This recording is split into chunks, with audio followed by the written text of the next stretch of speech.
Qingdao to participate in the SCO Defense Ministers meeting. At the outset, I would like to thank our host for their warm hospitality. I would also like to congratulate Belarus for joining the SCO family as a new member. Excellency, the world we live in is undergoing a drastic transformation. Globalization, which once brought us closer together, has been losing momentum. The weakening of the multilateral systems has made it harder to address urgent challenges, from maintaining peace and security to rebuilding economies after the pandemic. At the same time, competition between major powers is intensifying, with trade and technology being increasingly used as tools in geopolitical rivalries. Excellency, India believes that the reformed multilateralism can help build cooperation to prevent conflict between countries by creating mechanisms for dialogue and collaboration. No country, however, large and powerful, can manage alone. In fact, the very idea of the global order, or indeed of multilateralism, is the assumption that nations have to work with each other for their mutual and the collective benefit. This is also reflective of our age-old Sanskrit saying, Shrem Sarva Jana Sukhino Bhavantu, which implies peace and prosperity to all.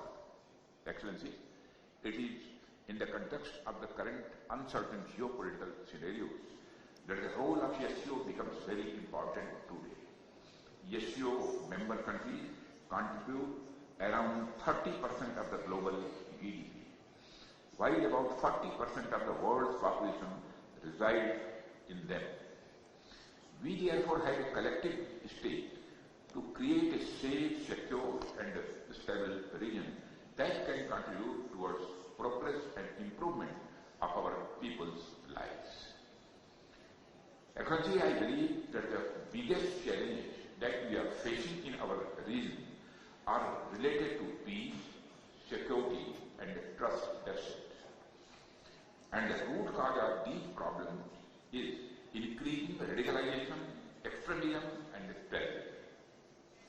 Excellency, peace and prosperity cannot coexist with terrorism and the proliferation of weapons of the mass destruction in the hands of the non-state actors and the terror groups. Dealing with these challenges require decisive action, and we must unite in our fight against these evils for our collective safety and security. It is imperative that those who sponsor, nurture and utilize terrorism for their narrow and selfish ends must bear the consequences.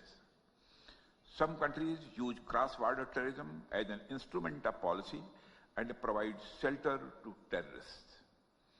There should be no place for such double standards. SCO should not hesitate to criticize such nations. India's zero tolerance for terrorism is manifest today through its actions. This includes our right to defend ourselves against terrorism.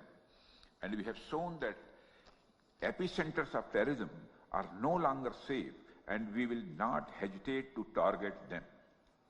We should also take proactive steps to prevent the spread of the radicalization among our youth. The RADS mechanism of SCO has played a significant role in this regard.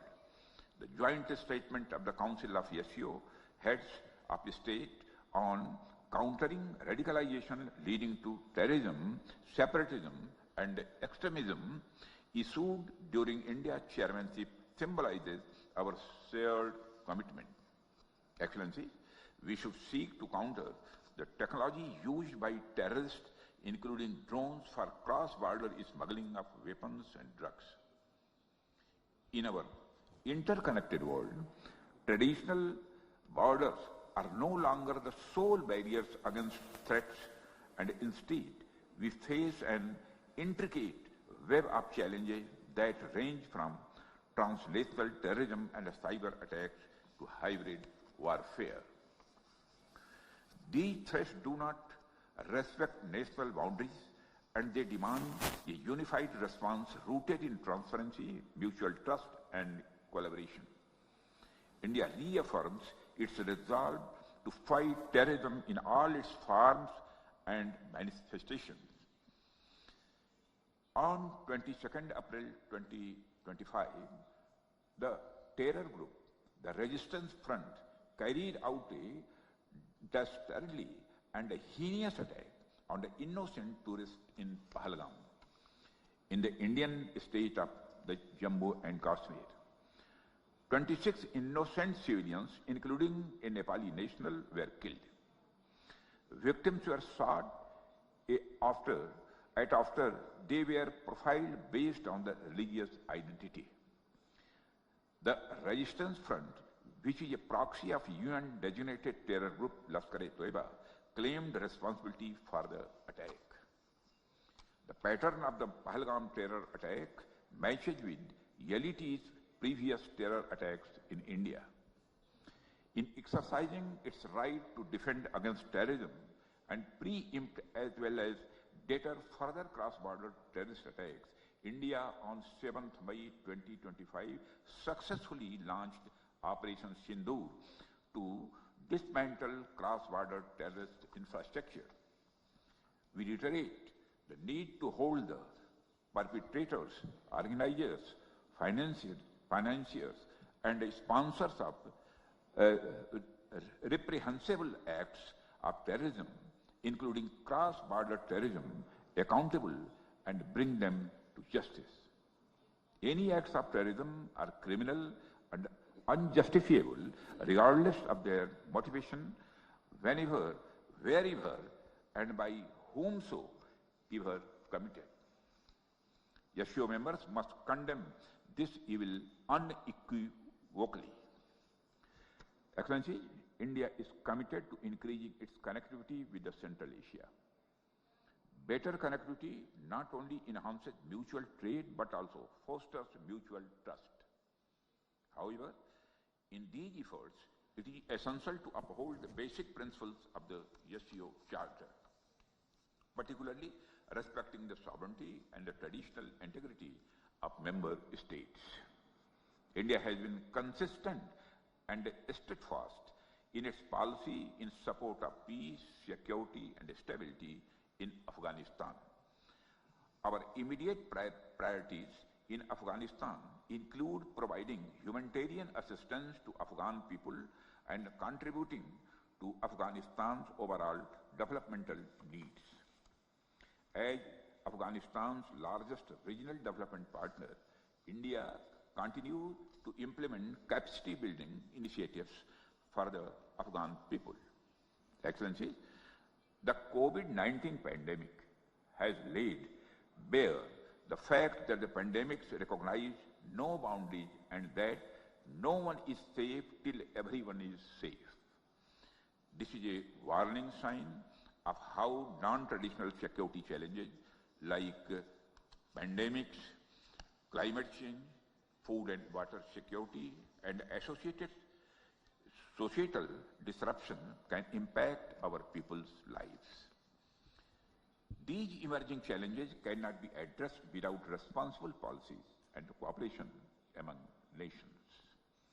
India's initiative on Coalition for Disaster-Resilient Infrastructure aims not only at promotion of disaster-resilient infrastructure, but also infrastructure risk management, standards, financing and recovery, etc.